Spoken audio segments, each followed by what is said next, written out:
Hello student, good afternoon to all of you. हमने metallurgy का basic concept हमने last lecture में, 2 lecture में हम देख चुके हैं। अब आगे उसी को कंटिन्यू करते हैं।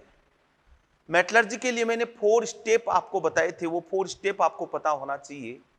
तो स्टेप 4 मेटलर्जी आपको याद होंगे, फिर एक बार फिर याद दिला देता हूं कि करते क्या है। तो सबसे पहले स्टेप 4 मेटलर्जी,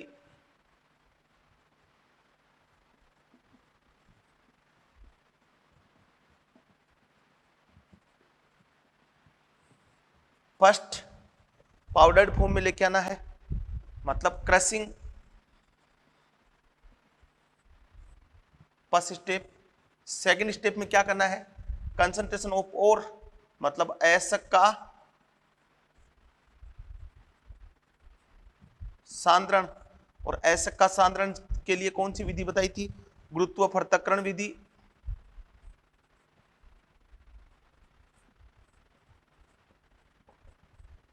चुंबकीय पृथक्करण विधि, झाग पलवन विधि, और फोर्थ लीचिंग या निक्षालन। जिसमें ये 3 मेथड तो थे हमारे पास, फिजिकल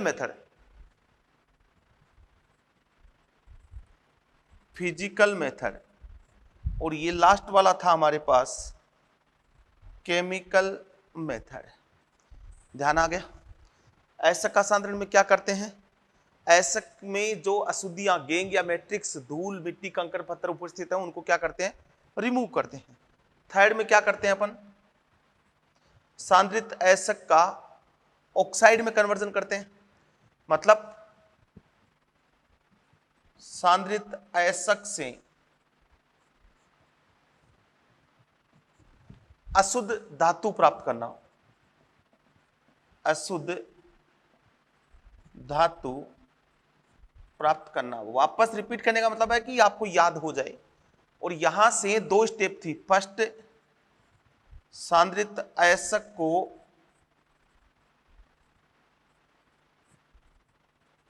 धातु ऑक्साइड में बदलना। किस में बदलना है, धातु ऑक्साइड में बदलना। और इसके लिए 2 मेथड बताए थे, एक निस्तापन जो वायु की उपस्थिति में, अनुपस्थिति में होता है, और एक भर्जन जो वायु की उपस्थिति में होता है। फिर बी क्या करना था, धातु ऑक्साइड का धातु में अपचयन,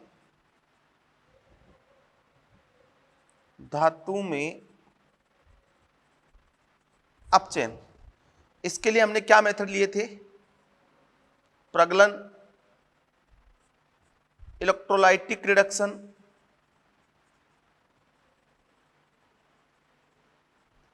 हाइड्रोमेटलर्जी, और बाकी डिटेल है, इनको डिटेल से हम पढ़ेंगे। तो ये हमारा थर्ड स्टेप था। फोर्थ स्टेप में क्या था, फर्स्ट सेकंड इसमें आना है, फिर थर्ड में जाना है, फिर फोर्थ स्टेप क्या था, अशुद्ध धातु से शुद्ध धातु प्राप्त करना। अशुद्ध धातु से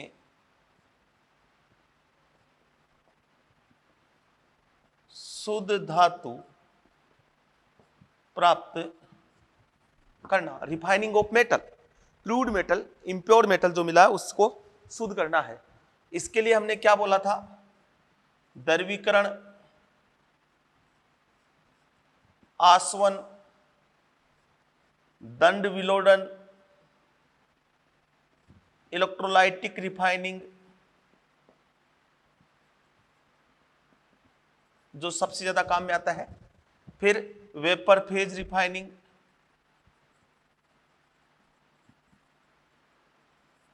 इसमें 2 देखे थे, वैन आर्कल मेथड, वैन आर्कल मेथड, और मून्स प्रोसेस। यही तो करना था, यही तो करना था, यही, इसी का तो नाम मेटलर्जी है। तो पीसने की विधि तो क्या बताऊंगा, मशीन में डालो, ग्राइंडिंग मशीन में, और उसका मिक्सर बना लो, मतलब पाउडर फॉर्म में ले आओ। अब इसमें हम एक एक मेथड पढ़ेंगे कि किसके लिए कौन सा यूज में लेते हैं। तो आज के लेक्चर का जो टॉपिक रहेगा ना, वो रहेगा अयस्क का सांद्रण, ये वाला टॉपिक। ये 4 मेथड हम पढ़ने वाले हैं। गुरुत्व पृथक्करण विधि क्या है, चुंबकीय पृथक्करण विधि क्या है, झाग पलवन विधि क्या है, निक्सालन क्या है। 3 फिजिकल मेथड है, 1 केमिकल मेथड है। जैसे ही सांद्रण हो जाएगा, फिर अगली स्टेप में हम पढ़ेंगे सांद्रित अयस्क से अशुद्ध धातु प्राप्त करना। तो उसमें 2 स्टेप है। पहले सांद्रित अयस्क को धातु ऑक्साइड में बदलेंगे, तो उसके लिए 2 मेथड पढ़ेंगे, निस्तापन और भर्जन।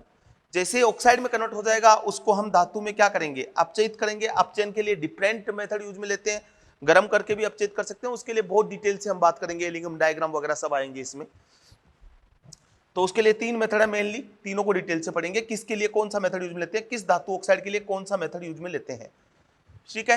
फिर जैसे ही अशुद्ध धातु प्राप्त हो जाएगी, तो उससे शुद्ध धातु प्राप्त करेंगे। शुद्ध धातु प्राप्त करेंगे तो फिर अपने पास द्रवीकरण कौन सी धातु के शुद्धिकरण में काम में आता है, आसवन, दंड विलोडन, electrolytic refining, vapour phase refining, ये सब डिटेल से हम पढ़ने वाले हैं।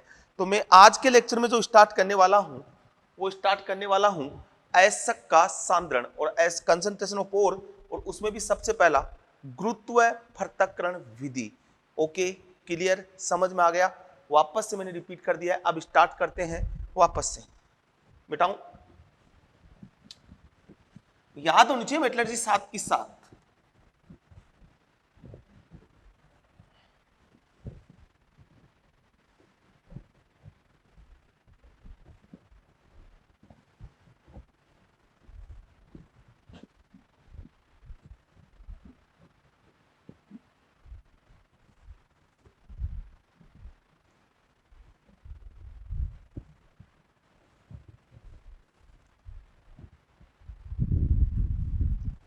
ठीक है, तो क्या पढ़ने वाले हैं, अयस्क का सांद्रण। स्टेप सेकंड हम पढ़ने वाले हैं, और स्टेप सेकंड है कंसंट्रेशन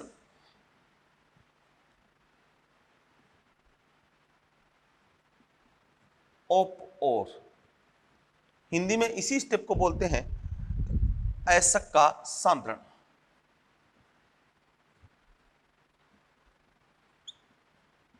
अच्छा, इसका मतलब क्या है, अयस्क का सांद्रण या कंसंट्रेशन ऑफ ओर का मीनिंग क्या है, वो मैंने बोल दिया। अवांछित अशुद्धियों को दूर करना अयस्क का सांद्रण कहलाता है। मैट्रिक्स, गेंग, मिट्टी, धूल, कंकड़, पत्थर, तो ये बोल दूं अवांछित अशुद्धियों, मतलब मिट्टी, कंकड़, पत्थर को हटाना अयस्क का सांद्रण कहलाता है।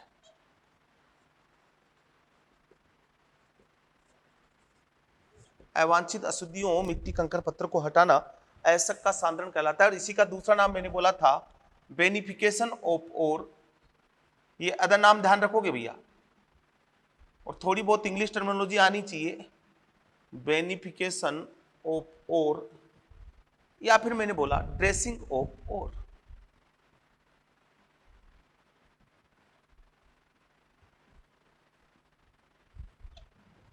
ठीक है, ये हम इसमें पढ़ रहे हैं, और इसमें सबसे पहले फिजिकल मेथड, और वो है गुरुत्वीय पृथक्करण विधि। चलो तुम्हारी जिंदगी को रंगीन बनाते हैं, रंगीन पेन यूज में लेते हैं। और पहला मेथड है गुरुत्वीय पृथक्करण विधि, इंग्लिश में बोलते हैं ग्रेविटी सेपरेशन मेथड।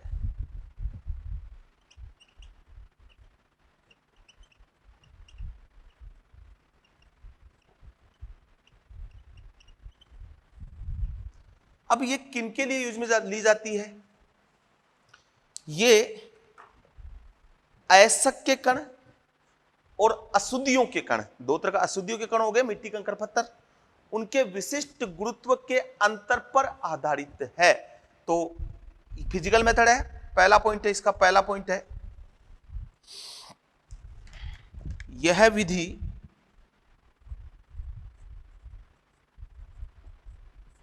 यह विधि अयस्क व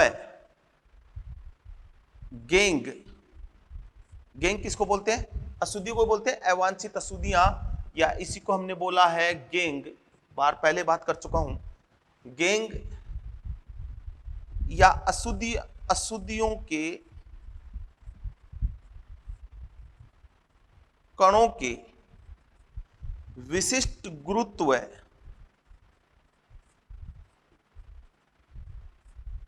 या घनत्व के अंतर पर आधारित है। मतलब अयस्क कण और अशुद्धियों के कणों के स्पेसिफिक ग्रेविटी या घनत्व बोल दो, स्पेसिफिक ग्रेविटी बोल दो, उनके अंतर पर आधारित है। मतलब यहां मैं ये बोलूं अयस्क के कण, सेकेंड पॉइंट, अयस्क के कण अशुद्धियों के कणों की तुलना में भारी होते हैं, अर्थात इनका घनत्व अशुद्धियों के कणों की तुलना में ज्यादा होता है, कणों की तुलना में ज्यादा होता है। अयस्क के कण अशुद्धियों के कणों की तुलना में, ठीक है, या फिर मैं बार बार ये बोलूं अशुद्धियों के गेंग के कण, अवांछित मिट्टी कंकड़ पत्थर के कण की तुलना में भारी होते हैं, अर्थात इनका घनत्व अशुद्धि के कणों की तुलना में ज्यादा होता है। ठीक है, तो यहां हमें यह पता लग गया कि डेंसिटी जो है वो और पार्टिकल मतलब अयस्क के कण, और यहां लिख दूं मैं गेंग पार्टिकल, मतलब अशुद्धियों के कण से डेंसिटी और पार्टिकल की क्या होती है? ज्यादा होती है। यह विधि ऑक्साइड, हाइड्रोक्साइड व कार्बोनेट, ऑक्साइड, हाइड्रोक्साइड, कार्बोनेट व कुछ सल्फाइड और के लिए यूज करते हैं। अब किसके लिए यूज करते हैं ये मैंने बोला है, ऑक्साइड में जैसे टिन स्टोन हो गया, हाइड्रोक्साइड OH, कार्बोनेट व कुछ सल्फाइड और के लिए यूज करते हैं। अब इस विधि में क्या करते हैं, इसको नाम मैंने दूसरा गुरुत्वीय पृथक्करण विधि को दूसरा नाम बोला है हाइड्रोलिक वोशन या द्रव्य चालित धावन। अब आप इसको समझेंगे, सिंपल सा मेथड है, कुछ भी नहीं है भाई। क्या करना है आपको,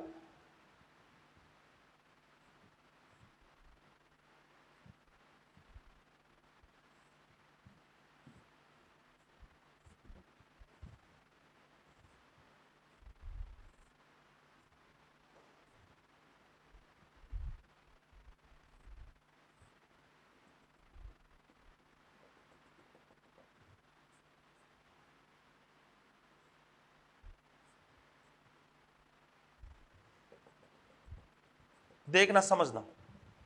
ये मैंने लिया चूर्णित अयस्क, ठीक है, और यहां से तीव्र गति से जल गुजारने पर, यहां से मैं तीव्र गति से क्या कर रहा हूं, इस पे जल गुजार रहा हूं, मतलब वाटर सप्लाई कर रहा हूं, वो भी कौन सी, तीव्र गति से, और ऊपर से यहां से मैं डाल रहा हूं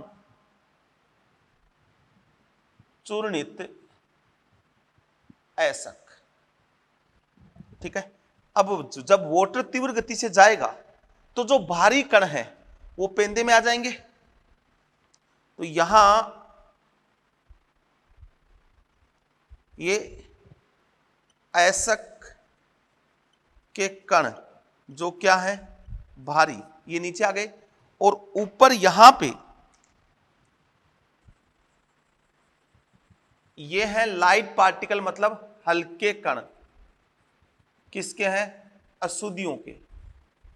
ये इधर से अलग हो जाएंगे और भारी कण इधर से यहां आ जाएंगे। तो यहां आप अयस्क कण को क्या कर लोगे? इकट्ठा कर लोगे। क्यों? क्योंकि अयस्क के कण भारी है तो पेंदे में आएंगे, और जो इंप्यूरिटीज है, जो अशुद्धियों के कण हैं, वो हल्के हैं, तो वो वाटर प्रवाह करने से वो वाटर के साथ ऊपर की तरफ जाएंगे। तो यहां से हल्के कणों को अलग कर लिया जाता है। नीचे हेवी पार्टिकल्स, अयस्क के कण भारी होते हैं, वो नीचे की तरफ आ जाते हैं। इस प्रकार से ये गुरुत्वीय पृथक्करण विधि हो गई। सिंपल सा कंसेप्ट है। जैसे मैं कोई सा भी ले लो, टिन स्टोन किसको बोलते हैं? SnO2। दूसरा नाम क्या बोला? कैसिटेराइट। याद कर लिए होंगे ना। कैसिटेराइट का अगर हमें कंसंट्रेशन करना है तो हम इसी मेथड से करेंगे। तो थ्योरी हो गई, किसके बेस पे है, क्या है, समझ में आ गया होगा। कोई बहुत बड़ा कंसेप्ट नहीं है। ये सारी थ्योरी आपको डिटेल से, आपको जो ई वर्कशीट आपको दी हुई है उसमें थ्योरी मिल जाएगी, और समझा मैंने दिया है कि किस पता होना चाहिए किसके लिए करते हैं, सिद्धांत क्या है। ठीक है, सिद्धांत क्या है? विशिष्ट गुरुत्व में अंतर, इनकी स्पेसिफिक ग्रेविटी में अंतर।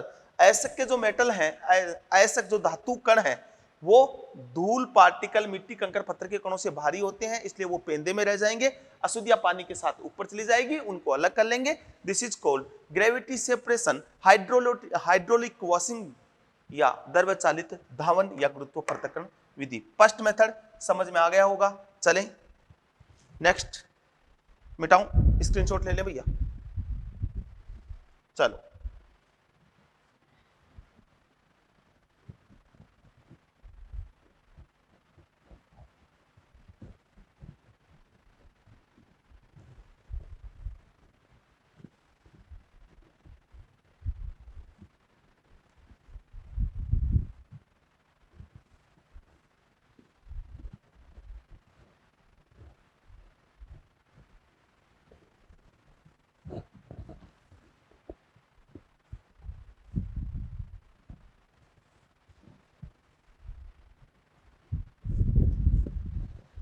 नेक्स्ट है चुंबकीय पृथक्करण विधि, मैग्नेटिक सेपरेशन।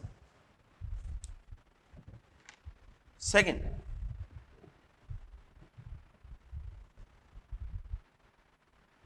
ठीक है, मैग्नेटिक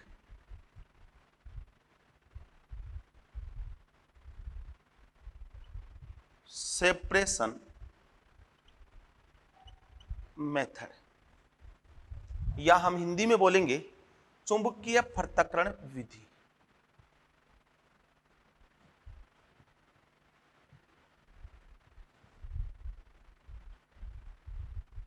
ये लो, वैसे नाम से क्लियर हो रहा है चुंबकीय पृथक्करण विधि का मतलब क्या है। फिर भी अगर हम इसकी थोड़ी देखें तो पहला पॉइंट आता है इसके लिए। वो पहला पॉइंट क्या है वो देखें।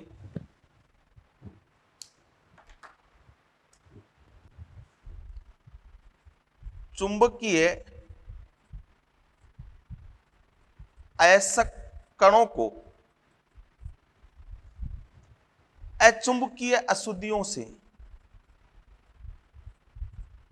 अचुंबकीय अशुद्धियों से पृथक किया जाता है।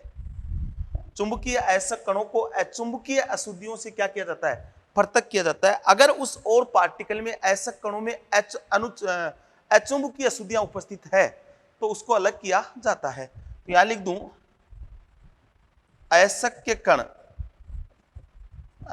कण चुंबक से आकर्षित होते हैं तथा गेंग के कण, मतलब अशुद्धियों,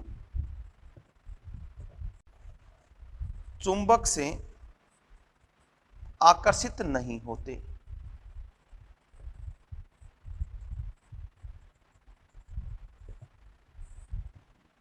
ठीक है, अयस्क के कण चुंबक से आकर्षित होते हैं तथा गेंद के कण चुंबक से आकर्षित नहीं होते। तीसरा पॉइंट देखना, तीसरा पॉइंट क्या है, आयरन टंगस्टेट व मैग्नीज टंगस्टेट अयस्क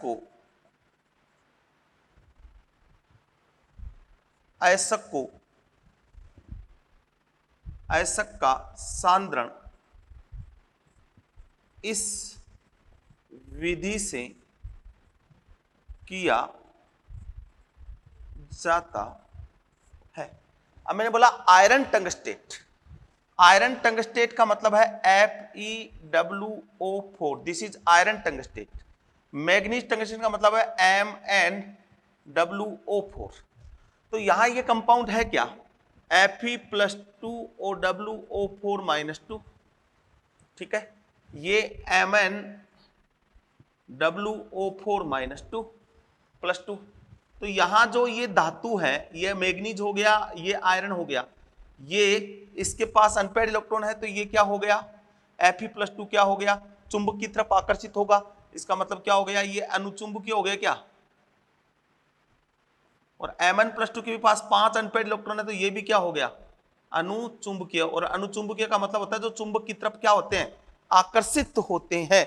अनुचुंबकीय का मतलब होता है जो चुंबक की तरफ क्या होते हैं, आकर्षित होते हैं। तो आयरन टंगस्टेट व मैग्नीज टंगस्टेट के अयस्क का सांद्रण इस विधि से किया जाता है। इनमें SnO2 की अशुद्धि होती है, इनमें SnO2 की क्या होती है, अशुद्धि होती है। अच्छा, एक चीज और बता देता हूं, मुक्त अयस्क का सांद्रण, हमने बोला ना अयस्क दो प्रकार से पाए जाते हैं, कंबाइंड फॉर्म में या फ्री स्टेट में।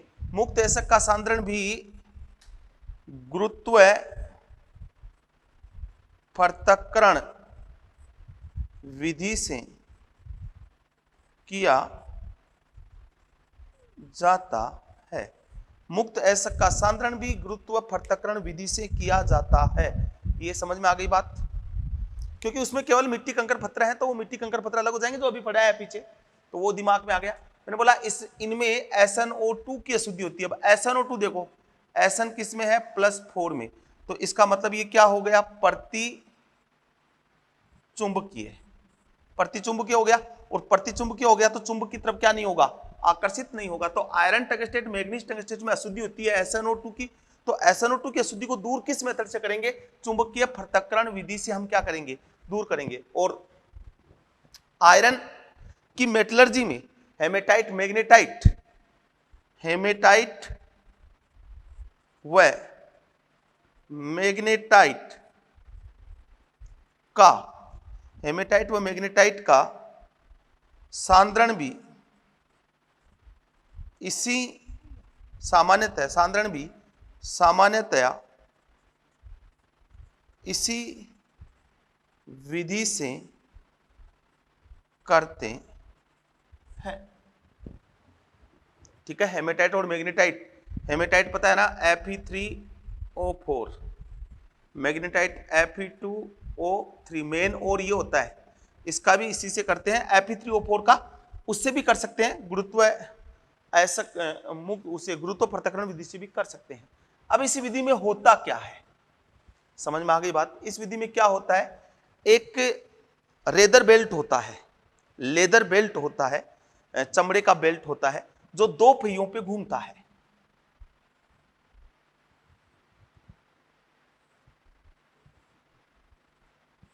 ये जो दूसरा पहिया है ना, ये चुंबकीय पहिया है, ठीक है, और इस पे एक बेल्ट लगा होता है, इसके ऊपर एक बेल्ट लगा होता है।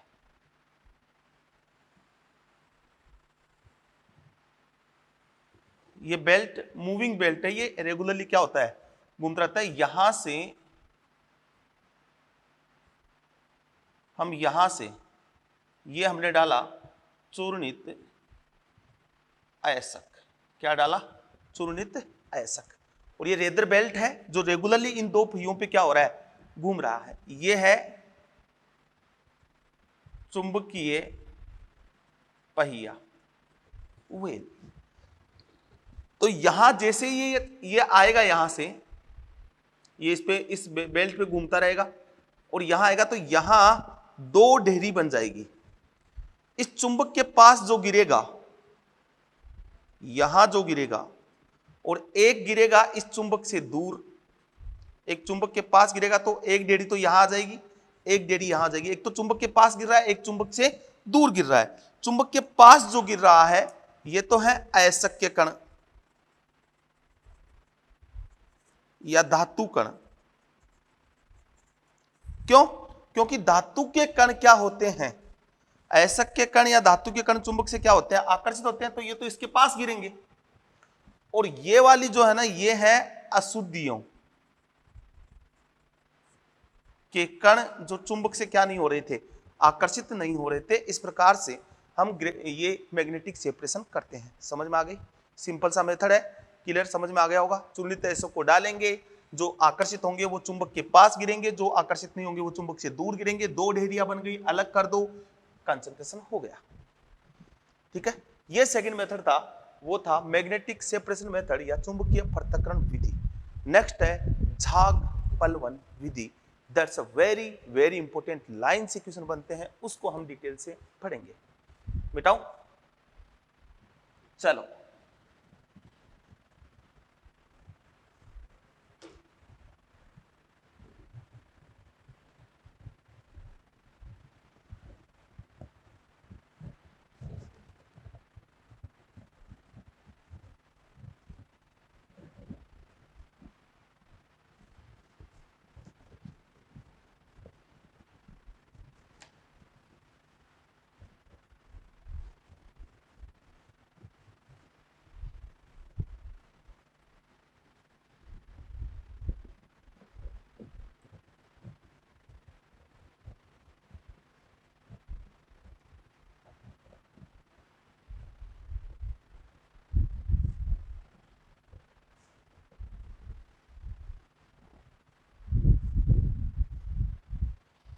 ठीक है, नेक्स्ट है जो थर्ड मेथड है वो है झाग पलवन विधि।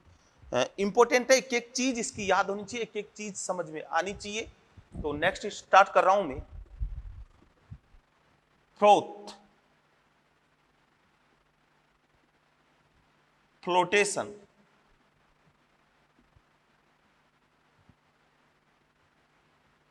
मेथड,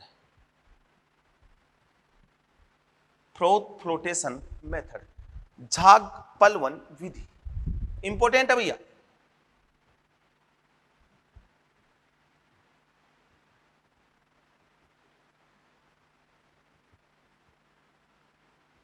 या फिर इसको बोलते हैं फेन पलवन विधि। ठीक है, यह विधि सल्फाइड अयस्कों के लिए काम में लेते हैं। पहला पॉइंट, किसके लिए काम में लेते हैं? फर्स्ट पॉइंट, यह विधि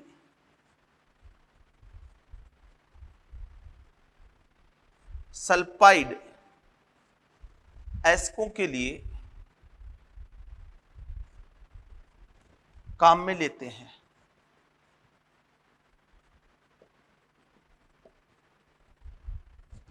किन के लिए लेंगे? सल्फाइड अयस्कों के सांद्रण के लिए यह विधि काम में लेंगे।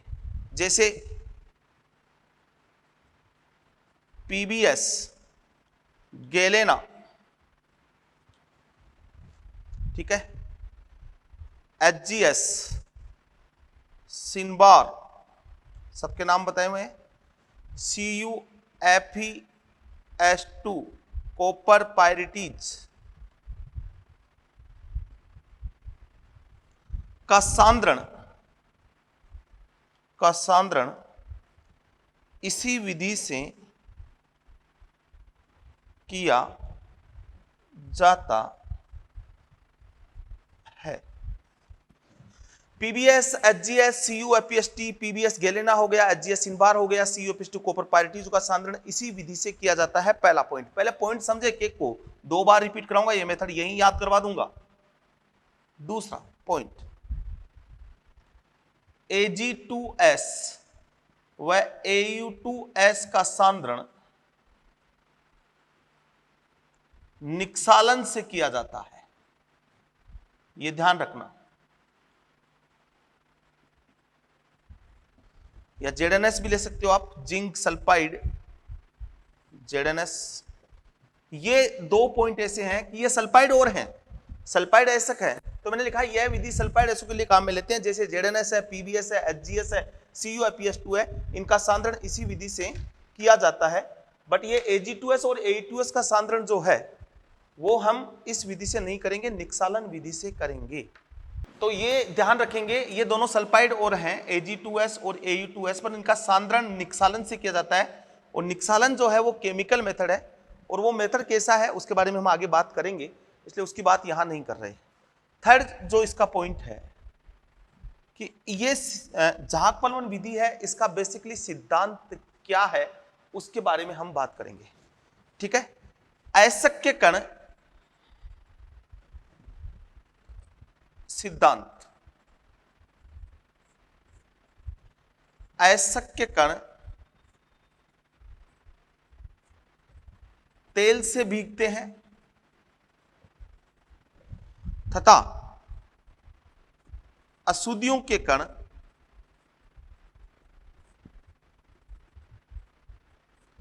जल से भीगते हैं।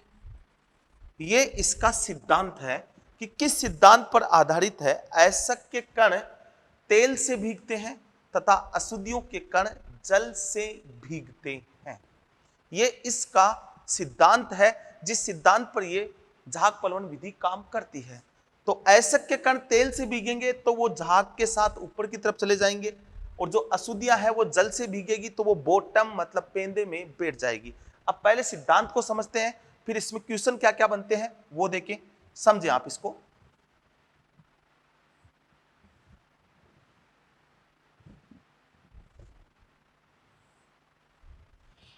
ठीक है, और यहां मैंने ले लिया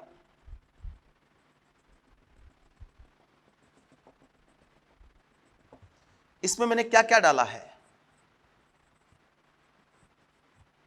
चूर्णित अयस्क प्लस जल प्लस ऑयल मतलब तेल, और वो भी किसका, चीड़ का तेल या यूकेलिप्टस ऑयल। ये ऑयल क्या है, ये है झाग कारक जो झाग बनाएगा। तो मैंने 3 का मिक्सर लिया है, 3 का निलंबन लिया है, 3 का निलंबन मैंने बना लिया। 3 के निलंबन में मैंने क्या क्या लिया है उसको एक बॉक्स में बंद कर देता हूं, आप समझ लें कि क्या क्या चीज लिया है मैंने। इसमें चूर्णित अयस्क लिया है, प्लस जल लिया है, ऑयल लिया है, चीड़ का तेल या यूकेलिप्टस ऑयल। और ये ऑयल किस काम का है, ये झाग बनाएगा, इसलिए इसको बोलते हैं झाग कारक या फेन कारक हम इसको बोलते हैं। ठीक है, अब हम क्या करेंगे, यहां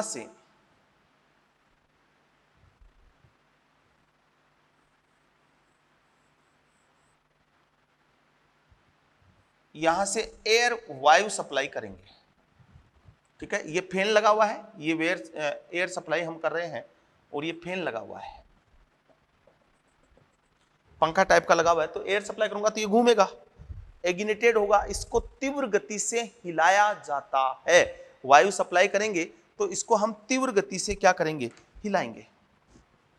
तो ये जब तीव्र गति से हिलेगा तो ये झाग जो ऑयल है वो झाग बनाएगा।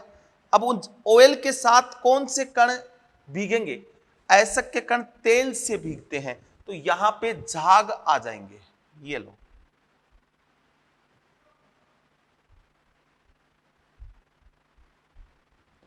और यहां पेंदे में कौन आ जाएंगे, जो अयस्क के कण तेल से भीगते हैं तो झाग के साथ क्या चले जाएंगे, ये ऊपर चले जाएंगे, क्योंकि तेल ही क्या बना रहा है, झाग बना रहा है। अशुद्धियों के कण जल से भीगते हैं तो ये भारी हो जाएंगे कण और ये पेंदे में बैठ जाएंगे यहां पे। तो ये तो है अशुद्धियों के कण,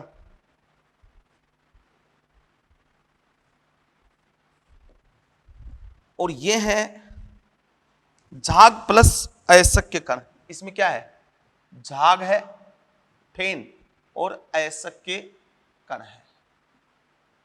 तो देखो मीनिंग समझना, झाग पलवन, पलवन का मतलब तैरना, मतलब झाग के साथ अयस्क के कण तैरेंगे ऊपर की तरफ, झाग के साथ अयस्क के कण तैरेंगे ऊपर की तरफ। इन झागों को दूसरे टैंक में ट्रांसफर कर लिया जाता है। यहां ये दूसरे टैंक में हमने क्या कर लिया, इनको ट्रांसफर कर लिया, फिर इनको दूसरे टैंक में ट्रांसफर करके सुखा लिया जाता है, तो अयस्क के कण हमें मिल जाते हैं और अशुद्धियां पीछे रह जाती हैं। This is froth flotation method.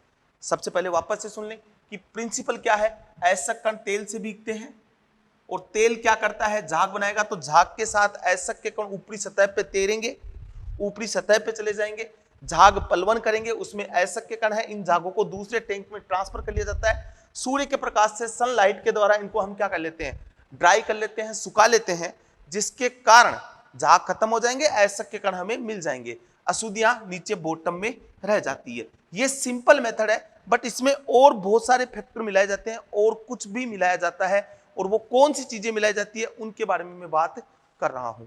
एक होता है झाग कारक, यहां तक समझ में आ गया, मिटाऊं। अब मैं इनमें और कौन से फैक्टर मिलाए जाते हैं उनके बारे में बात कर रहा हूं, देखेंगे आप। इधर मिटा रहा हूं मैं इसको। अब इसमें क्या क्या क्वेश्चंस बनते हैं उनको एक एक हम देखेंगे।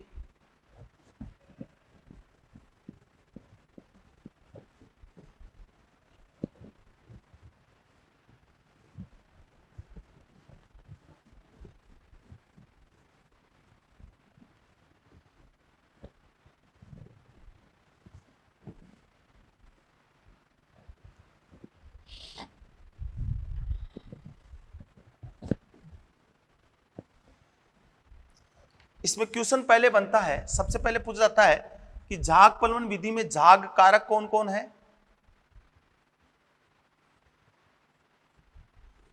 फ्रोथिंग एजेंट, फ्रोथिंग एजेंट जो फ्रोथ बनाते हो,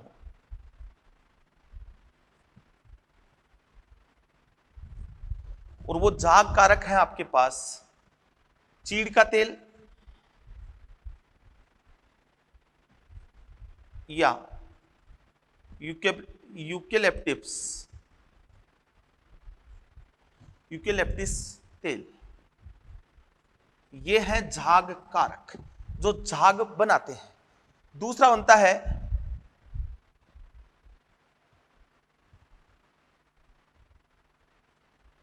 झाग स्थायी कारक, झाग स्थायी कारक, झाग स्थायी कारक का मतलब है जो झाग को स्थायी करता हो, ऐसे नहीं झाग बनते ही खत्म हो जाए, मतलब झाग स्थायी कारक है। फ्रोथ स्टेबलाइजर बोलते हैं इनको, फ्रोथ स्टेबलाइजर, जो फ्रोथ को स्टेबलाइज करते हैं। ये क्या करते हैं, फ्रोथ का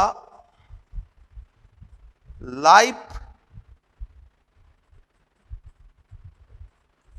पीरियड बढ़ा देते हैं, ये फ्रोथ का लाइफ पीरियड बढ़ा देते हैं, उसका टाइम बढ़ा देते हैं। तो फ्रोथ स्टेबलाइजर है क्रिसोल या एनिलीन, क्रिसोल या एनिलीन। और झाग स्थायी कारक एनसीईआरटी इनको बोलती है, एनसीईआरटी इनको भी झाग, ये भी झाग बनाए रहे तो झाग को स्थायी कर रहे हैं, तो एनसीईआरटी के अकॉर्डिंग ये भी झाग स्थायी कारक है। ध्यान रखना, को गड़बड़ मत कर देना, ये भी झाग स्थायी कारक है, झाग का लाइफ पीरियड बढ़ा देते हैं। तो ये दो चीज बोली। अगला आता है तीसरा, और क्या पूछ सकता है, इसमें पूछ सकता है संग्राहक,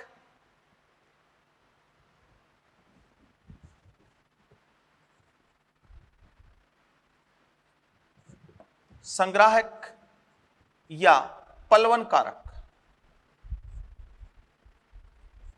ये क्या है। संग्राहक या पलवन कारक, कलेक्टर, ठीक है, संग्राहक को हम कलेक्टर बोलते हैं, कलेक्टर। ये कौन होता है? और ये होता है सोडियम इथाइल जेंथेट।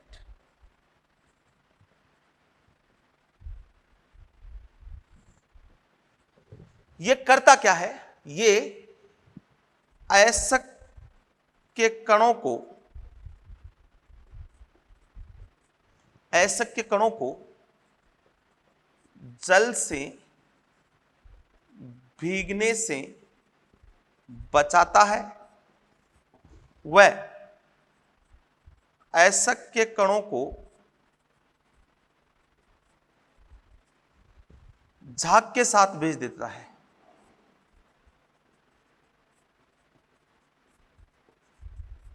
डायरेक्ट क्वेश्चन बनता है, संग्राहक या पलवन कारक कौन होता है? तो सोडियम इथाइल जेंथेट। अब सोडियम इथाइल जेंथेट क्या है और ये काम कैसे करता है उसके बारे में बता रहा हूं, वो भी आप सुन लीजिएगा, ठीक है। तो देखो इधर, जब C2H5O- Na+ इसकी रिएक्शन कार्बन डाइसल्फाइड से करवाते हैं, ये यहां से यहां और ये यहां से यहां अटैक करेगा और बनेगा आपके पास C2H5O, carbon double bond S और S- Na+। This is sodium ethyl xanthate. इस कंपाउंड का नाम है सोडियम इथाइल जेंथेट। यह है पलवन कारक। अब ये काम कैसे करता है उसके बारे में बता रहा हूं। तो देखिए आप इधर, मैं ये दो चीज बता रहा हूं, झाग कारक, झाग स्थायी कारक। अब ये काम कैसे करता है उसके बारे में बता रहा हूं, सुनना और समझना कि ये काम कैसे करता है। तो सोडियम इथाइल जेंथेट है वो ये वाला है, C2H5O CS- Na+ double bond S। इसमें दो पार्ट है, इसमें आपके पास दो पार्ट है। ये तो हाइड्रोकार्बन पार्ट हुआ, तो ये हाइड्रोकार्बन पार्ट है ना, ये है नॉन पोलर भाग, नॉन पोलर पार्ट। और ये जो पार्ट है इतना, ये है पोलर पार्ट। वो नॉन पोलर पार्ट है और ये पोलर पार्ट है, ठीक है। नॉन पोलर पार्ट, ये हाइड्रोकार्बन नॉन पोलर पार्ट होता है और ये वाला पोलर पार्ट होता है। और नॉन पोलर पार्ट जो है ना वो होता है जल विरोधी, और ये होता है पोलर पार्ट होता है वो होता है जल स्नेही। ये जल स्नेही भाग है और ये जल विरोधी भाग है। नॉन पोलर पार्ट और पोलर पार्ट, दो पार्ट होते हैं सोडियम इथाइल जेंथेट में। अब मैं इसको ऐसे दिखाऊंगा, ठीक है, ऐसे, ठीक है, इसको ऐसे दिखाया। तो इसमें ये वाला जो पार्ट आया ना, शॉर्ट करके मैंने दिखा दिया है,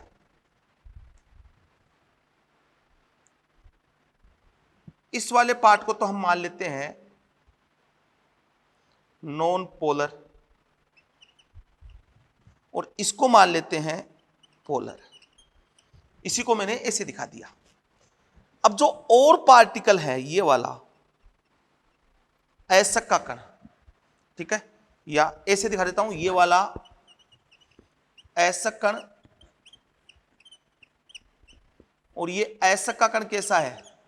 पोलर। क्योंकि जो मेटल है उस पर कुछ ना कुछ तो चार्ज है, मेटल है वो +1 में है, +2 में है, जितने भी है उस पर चार्ज है। तो मेटल का जो कण है वो कैसा हुआ? पोलर हुआ। अब देखो, आपने सोडियम इथाइल जेंथेट डाला, तो सोडियम इथाइल जेंथेट, ये वाला सोडियम इथाइल जेंथेट दिखा दिया मैंने ऐसे, और ये दोनों आपस में जब कनेक्ट करेंगे तो हमें पता है पोलर पोलर के पास जाता है, नॉन पोलर नॉन पोलर के पास जाता है। हमें पता है कि पोलर पोलर के पास जाता है, नॉन पोलर नॉन पोलर के पास जाता है। तो ये पोलर है, अयस्क का कण जो है, तो इसके साथ कौन जुड़ेगा? पोलर वाला पार्ट जुड़ जाएगा। ये लो, पोलर पोलर। अब इधर कौन रह गया? ये कौन सा रह गया, नॉन पोलर पार्ट। तो ये वाला पार्ट कैसा हो गया, पोलर, क्योंकि अयस्क से कौन जुड़ेगा, पोलर पार्ट जुड़ेगा। ये लो, अब ये जो पार्ट है अयस्क के कण के चारों तरफ पोलर पार्ट है, और ये बाहर वाला ये जो भाग है, ये वाला जो भाग है बाहर वाला, सेकंड जो लेयर बनी है ये कैसी है, नॉन पोलर, और कैसी है, जल विरोधी।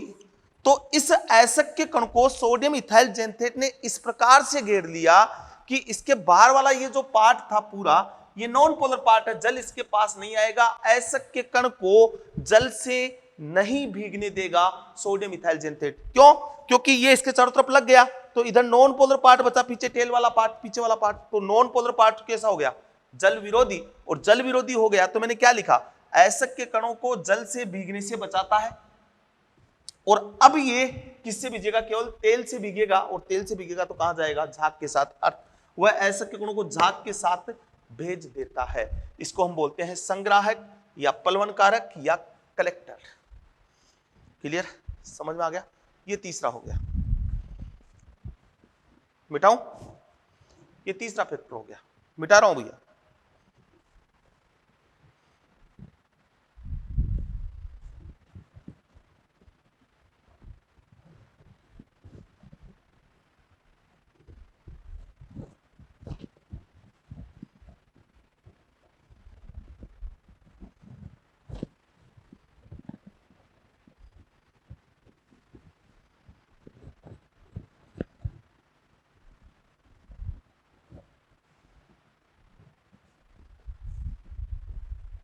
तो हम तीन चीज देख चुके हैं, तीनों को मैंने समझा दिया है।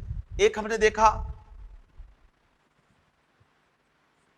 झाग कारक, एक देखा झाग स्थायी कारक, एक देखा संग्राहक या प्लवन कारक। ये कौन है, ऑयल, ये कौन है, क्रिसोल या फिर एनिलीन, ये कौन है, सोडियम इथाइल जेंथेट, यही देखा, ये कौन है, सोडियम इथाइल जेंथेट। अब एक अपने पास है अवनमक, डिप्रेसेंट,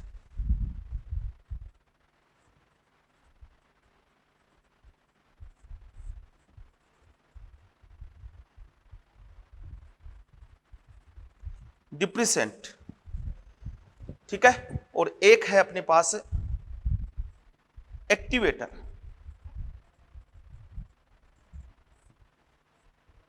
सक्रिय कारक। तो एक, ये तीनों तो चीज हम समझ चुके हैं, इनका मीनिंग क्या है। एक और आया है ट्रम, एक और आई, दो ट्रम और आई है, अवनमक और एक्टिवेटर। एक्टिवेटर, ये एक्टिवेटर और अवनमक क्या है, डिप्रेसेंट क्या है। एक अवनमक है आपके पास NaCN और एक्टिवेटर है आपका CuSO4। तो क्वेश्चन तो ये बनते हैं कि झाग कारक कौन है, झाग स्थायी कारक कौन है, संग्राहक या प्लवन कारक कौन है, अवनमक कौन है, एक्टिवेटर कौन है। अब ये तीनों टर्म हम समझ चुके हैं कि इनका मीनिंग क्या है। अब मैं बात करूंगा अवनमक का मतलब क्या है, ठीक है, NaCN क्या करता है। तो इसको देखें, अवनमक मतलब NaCN से दो डिफरेंट सल्फाइड ओर को पृथक किया जा सकता है।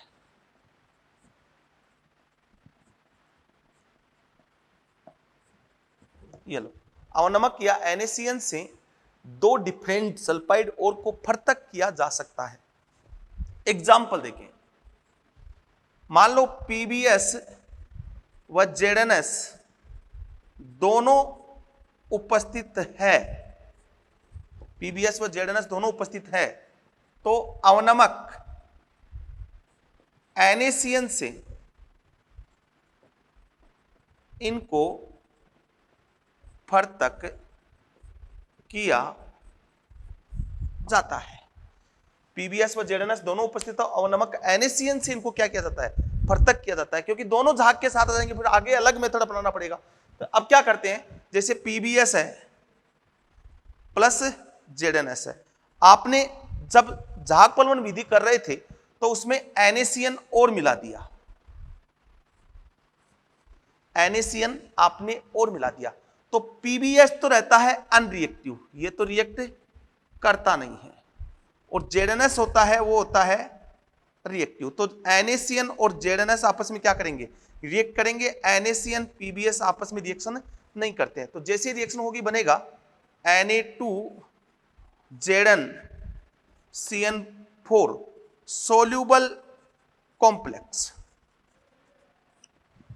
Water soluble complex. कैसा है, वाटर सोल्यूबल कॉम्प्लेक्स। अब जेडएनएस और पीबीएस दोनों प्रेजेंट थे, ये डायग्राम चल रहा था, मैं बोल रहा हूं यहां पीबीएस भी है और जेडएनएस भी है, आपने NaCN और मिला दिया इसमें। अब जब जेडएनएस तो NaCN के साथ रिएक्शन करके वाटर सोल्यूबल कॉम्प्लेक्स बना दिया, तो जिंक तो नीचे रह गया और केवल झाग के साथ कौन जाएगा, पीबीएस जाएगा। मतलब NaCN जिंक को, जेडएनएस को झाग के साथ जाने से रोक रहा है, तो दोनों सेपरेट हो गए ना। तो NaCN जेडएनएस को झाग के साथ जाने से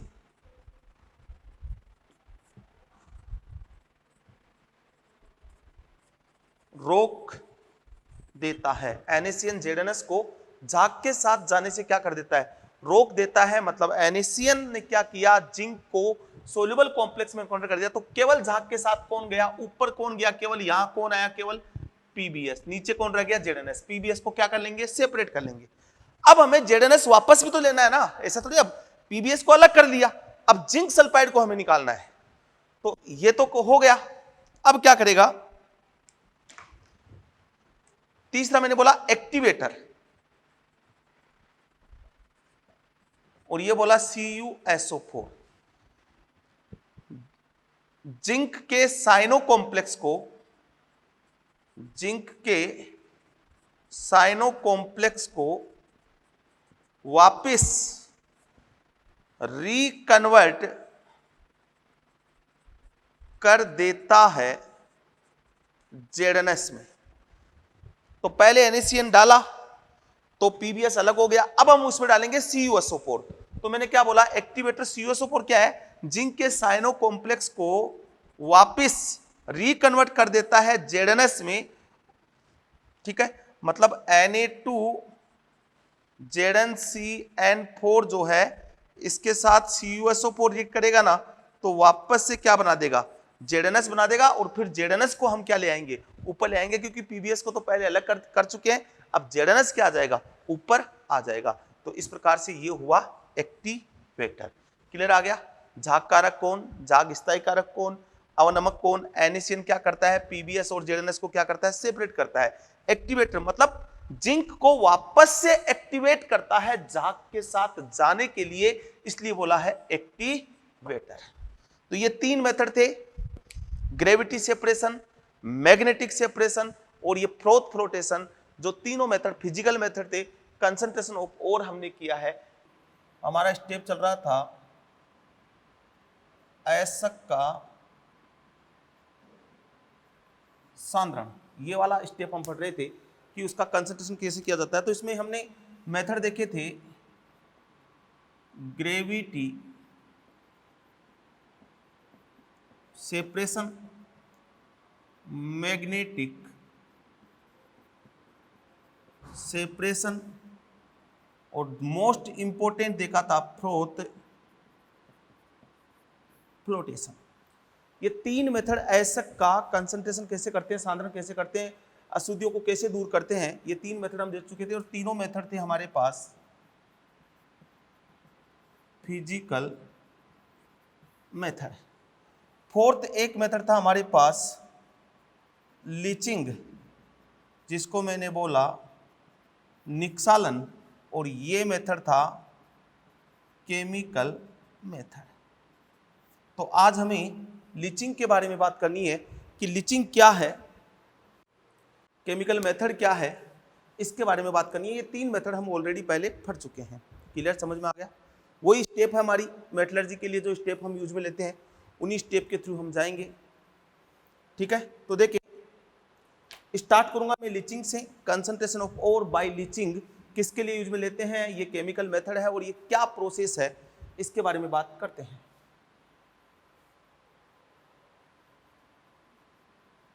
तो मेथड जो हमारा है वो है लीचिंग।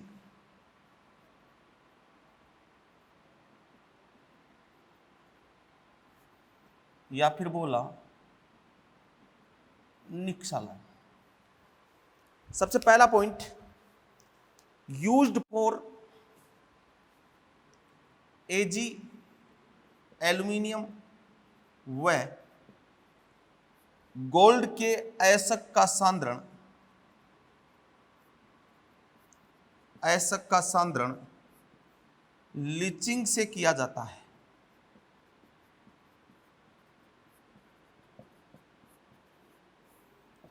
एजी एल्यूमिनियम व गोल्ड, इनके अयस्क का सांद्रण लीचिंग से किया जाता है। तो लीचिंग किसके लिए यूज में आती है, पहले तो ये बोला है एजी, गोल्ड, सिल्वर और एल्यूमिनियम। दूसरा पॉइंट है it is chemical method, it is chemical method, ये केमिकल मेथड है। तीसरा, इसका सिद्धांत क्या है, ये किस सिद्धांत पे काम करेगा। सिद्धांत प्रिंसिपल तो होगा ही पर्टिकुलर। तो इसमें है जब ऐसा किसी विशेष विलायक में विलय हो, जब ऐसा किसी विशेष विलायक में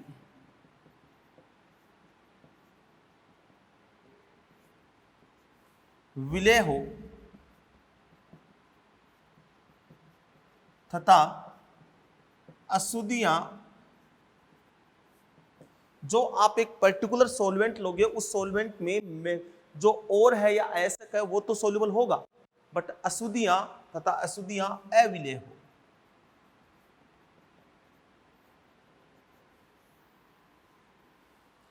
मतलब एक ऐसा सॉल्वेंट लेंगे जिसमें केवल मेटल के पार्टिकल सोल्यूबल होंगे, अयस्क सोल्यूबल होगा, उसमें जो इंप्योरिटीज है, अशुद्धियां हैं, वो क्या रह जाएगी, अविलय रह जाएगी। ये इसका प्रिंसिपल है, सिद्धांत है। फॉर एग्जाम्पल बॉक्साइट का निक्सालन NaOH के प्रबल विलयन से किया जाता है। ये मैंने बोला जैसे बॉक्साइट है का निक्सालन NaOH के प्रबल विलयन के साथ किया जाता है। तो बॉक्साइट में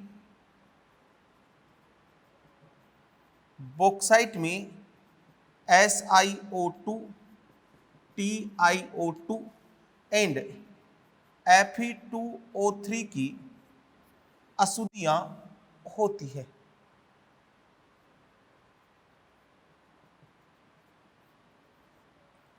बॉक्साइट में SiO2, TiO2 व Fe2O3 की क्या होती है, अशुद्धियां होती है।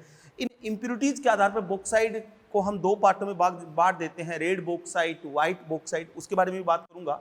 तो देखो इधर बॉक्साइट जो है वो है Al2O3 2H2O, this is bauxite.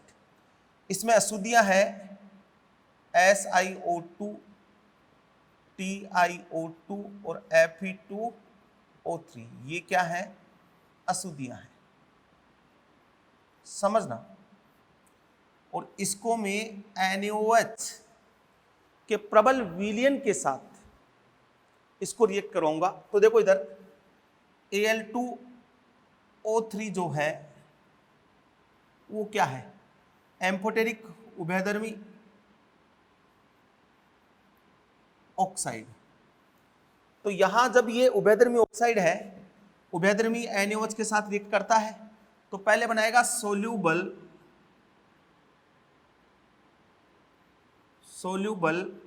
Meta aluminate, और इसको हम कर लेंगे फिल्टर।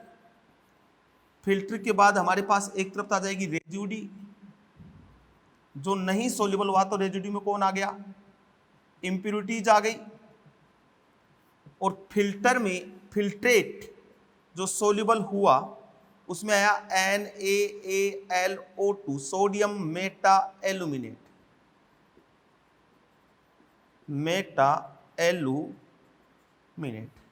अब इसको डाइल्यूट जल के साथ तनु करने पर ये कन्वर्ट हो जाएगा AlOH का होल थ्राइज में। तो इस प्रकार से हमने बॉक्साइड की क्या कर लिया, लीचिंग कर लिया। इंप्योरिटीज अनरिएक्टिव रह गई, PPT बन गई, इंप्योरिटीज रह गई, छान लिया, क्योंकि सोल्यूबल मेटा एल्यूमिनेट बना।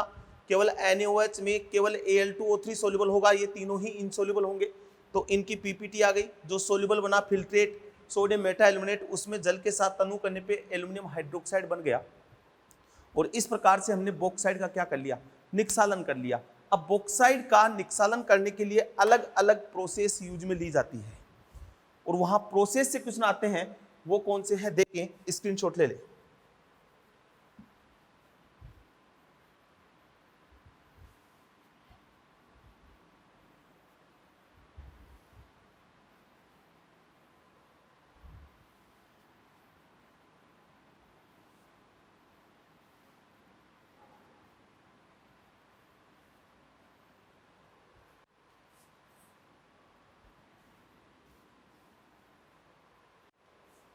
ठीक है, अब मैं बॉक्साइट की लीचिंग बता रहा हूं, उसके लिए 3 प्रोसेस है लीचिंग ऑफ बॉक्साइट।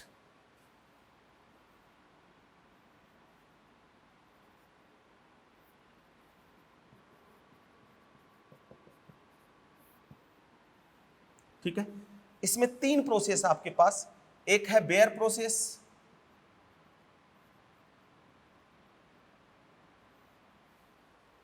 एक है होल प्रोसेस,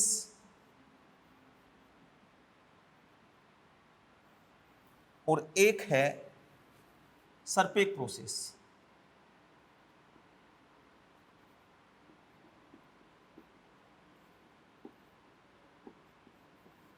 ये 3 प्रोसेस हैं बॉक्साइट की लीचिंग के लिए, बेयर प्रोसेस, और यहां तीनों प्रोसेस से क्वेश्चन भर भर के आते हैं, इसलिए तीनों प्रोसेस पता होनी चाहिए, बेयर प्रोसेस, होल प्रोसेस और सरपेक प्रोसेस। बेयर प्रोसेस किसके लिए यूज में लेते हैं, use for red bauxite.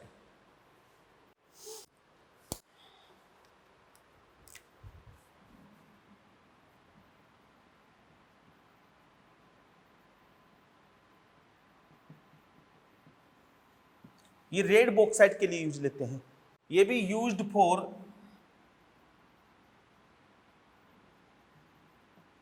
Red bauxite, ये भी किसके लिए यूज में लेते हैं, रेड बॉक्साइट के लिए यूज में लेते हैं। और ये लेते हैं यूज्ड फॉर वाइट बॉक्साइट। अब तुम कहोगे कि सर रेड बॉक्साइड और व्हाइट बॉक्साइड में डिफरेंस क्या है, तो देखो, जो रेड बॉक्साइड है, इसमें जो इंप्योरिटीज होती है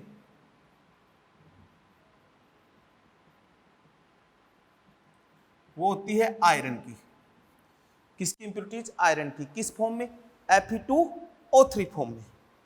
इसमें इंप्योरिटीज होती है, अशुद्धियां होती है, वो भी होती है आयरन की। और व्हाइट बॉक्साइट में इंप्योरिटीज जो होती है वो होती है SiO2 की।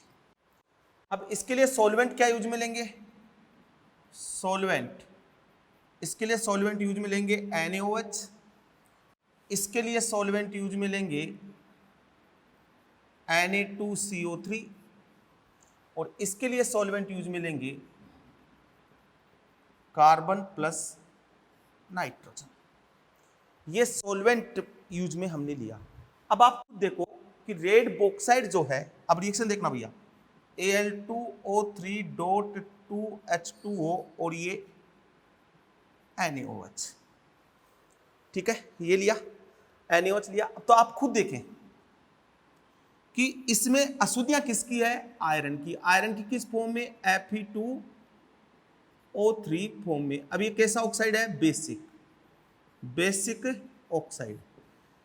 तो बेसिक ऑक्साइड बेस के साथ रिएक्शन नहीं करेगा, ये तो एम्फोटेरिक ऑक्साइड है, उभयधर्मी ऑक्साइड है। उभयधर्मी ऑक्साइड एसिड और बेस दोनों के साथ रिएक्ट करता है। तो यहाँ Fe2O3 रिएक्ट नहीं करेगा, केवल NaOH में सोल्यूबल कौन होगा, Al2O3 सोल्यूबल होगा, Fe2O3 सोल्यूबल नहीं होगा। तो यहां बनेगा NaAlO2 सोडियम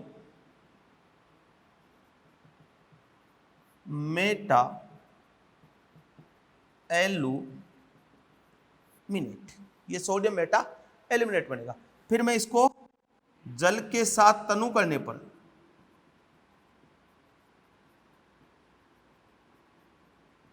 करोगे तो क्या बन जाएगा, AlOH का होल थ्राइज। ये हो गई लीचिंग। अब इसको अगर मैं हीट कर दूं, AlOH का होल थ्राइज बना, इसको हीट कर दूं तो बन जाएगा Al2O3, जिसको हम बोलते हैं एल्यूमिना। तो लीचिंग तो यहां तक की प्रोसेस थी। ये यहां से यहां तक की जो प्रोसेस है ना, ये मैंने हाइड्रोक्साइड को गर्म किया है एयर की एब्सेंस में, बिना किसी वायु की उपस्थिति के। तो इस प्रोसेस को हम बोलते हैं निस्तापन किया मैंने। यहां तक ये वाला मैंने क्या किया है, निस्तापन किया है। तो इस प्रकार से बेयर प्रोसेस में आपको पता होना चाहिए कौन यूज में आता है, used for red bauxite. Impurities किसकी, आयरन की। सोल्वेंट कौन, NaOH। Al2O3 पहले सोल्यूबल सोडियम मेटा एल्यूमिनेट बनाएगा, जल के साथ तनु करने पर Al का होल का थ्राइज और Al2O3 एल्यूमिना बन जाएगा। होल प्रोसेस में क्या होता है, इंप्योरिटीज वही आयरन की होती है। आयरन मतलब वही Fe2O3, वही कैसा ऑक्साइड है, बेसिक ऑक्साइड है। और सोल्वेंट कौन है, Na2CO3। सोल्वेंट मैंने चेंज कर दिया, केवल प्रोसेस वही है, सेम प्रोडक्ट बनने वाले हैं। तो वही Al2O3.2H2O, ये रिएक्ट नहीं करेगा Fe2O3 Na2CO3 के साथ रिएक्ट नहीं करेगा, क्योंकि NO2CO3 सोडियम कार्बोनेट भी क्या है, बेसिक नेचर का है, और ये भी बेसिक है, तो रिएक्ट नहीं करेगा। तो यहां ये Na2CO3, तो यहां बनेगा वही NaAlO2 sodium Meta aluminate, side में CO2 बाहर हो जाएगी। फिर वापस इसको जल के साथ क्या करूंगा, तनु करूंगा, H2O और CO2 इंक्लूड हो रही है, तो बन जाएगा वही AlOH का होल थ्राइज। और इसको अगर हीट कर दूंगा तो वापस क्या बन जाएगा, Al2O3। Na2CO3 ठीक वैसे ही रिएक्शन करता है जैसे NaOH करता है। Na2CO3 ठीक वैसे ही रिएक्शन करता है जैसे NaOH करता है। तो इसको नाम दे दिया हमने होल प्रोसेस। सरपेक विधि इंप्योरिटीज किसके लिए यूज में लेते हैं, व्हाइट बॉक्साइड के लिए। SiO2 के साथ ये यूज में नहीं ले सकता, क्यों, SiO2 एसिडिक है और NaOH बेसिक है, तो एसिड बेस रिएक्शन हो सकती है, इसलिए सॉल्वेंट चेंज कर दिया। कार्बन और नाइट्रोजन हम यूज में लेते हैं। सॉल्वेंट क्या यूज में लेते हैं, कार्बन और नाइट्रोजन हम यूज में लेते हैं। तो यहाँ क्या होगा, Al2O3 2H2O और N2 के साथ रिएक्शन होगी 1800 डिग्री सेल्सियस पे। तो बनेगा पहले aluminium nitrite plus aluminium nitrite बनेगा। तो जैसे एल्यूमिनियम नाइट्राइट बना, साइड में H2O आएगा, फिर इसकी वाटर के साथ रिएक्ट करेगा तो बनाएगा AlOH का होल थ्राइज और NH3। मतलब सरपेक प्रोसेस में NH3 सह उत्पाद है, मतलब इसमें साइड प्रोडक्ट कौन आता है, NH3। एल्यूमिनियम नाइट्राइड बना, एल्यूमिनियम नाइट्राइड का जल अपघटन करवाया, बन गया एल्यूमिनियम हाइड्रोक्साइड। अब इसको आगे हीट कर दोगे तो किसमें चला जाएगा, Al2O3 में। यहां तक की प्रोसेस ही केवल लीचिंग है, इसके बाद तो ये वाली प्रोसेस, यहां से यहां वाली प्रोसेस को क्या बोल रहा हूं, कैल्सिनेशन।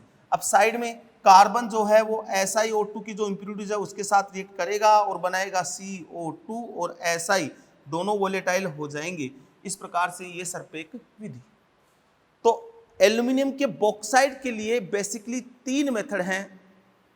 तीनों method, Bayer process, Hall process, Serpeck विधि। बेयर प्रोसेस रेड बॉक्साइड के लिए, होल प्रोसेस भी रेड बॉक्साइड के लिए, सरपेक व्हाइट बॉक्साइड के लिए। एक ध्यान रखना, सरपेक विधि में सह उत्पाद साइड प्रोडक्ट क्या बनता है, अमोनिया बनता है, और कार्बन SiO2 का रिडक्शन करता है, CO2 और Si दोनों उड़ जाते हैं, तो इंप्योरिटीज दूर हो गई। यहाँ इंप्यूरिटीज इनसोल्यूबल रह जाती है और सोल्यूबल होकर दोनों में ही सोडियम मेटा एल्यूमिनेट बनता है। जल के साथ तनु करने पर एल्यूमिनियम हाइड्रोक्साइड बनता है, उसको हीट कर दे तो एल्यूमिना बन जाता है। अब इसका ऑक्साइड बन गया ना। ये थर्ड स्टेप में क्या था, हमें कंसंट्रेट और का ऑक्साइड में कन्वर्ट करना, तो ऑक्साइड बन तो गया ये, बट ये यहां से यहां क्या है, निस्तापन है। क्लियर? ये तीन प्रोसेस है, ये मैंने बताई आपको लिचिंग ऑफ बॉक्साइट, बॉक्साइट की लिचिंग। अब मैं बता रहा हूं next lynching of silver, silver की लिचिंग बता रहा हूं, बहुत ज्यादा इंपॉर्टेंट है, या फिर उसको हम बोल सकते हैं हाइड्रोमेटलर्जी। ठीक है, देखें नेक्स्ट, नोट करें।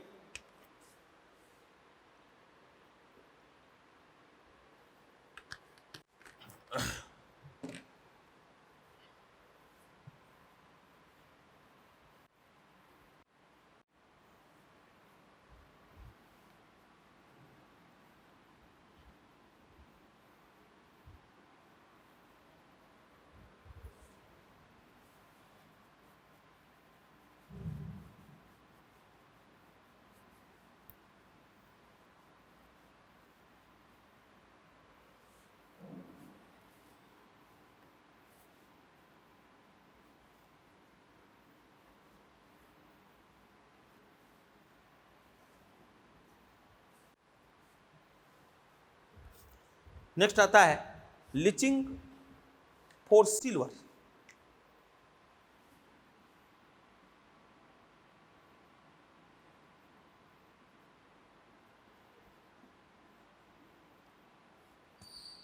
या फिर मैं बोल दूं इससे पूरी, चलो पहले लिचिंग फॉर सिल्वर बोल देता हूं। अब देखो, सिल्वर जो है, सिल्वर मुक्त अवस्था में भी होता है और संयुक्त अवस्था में भी होता है। तो सिल्वर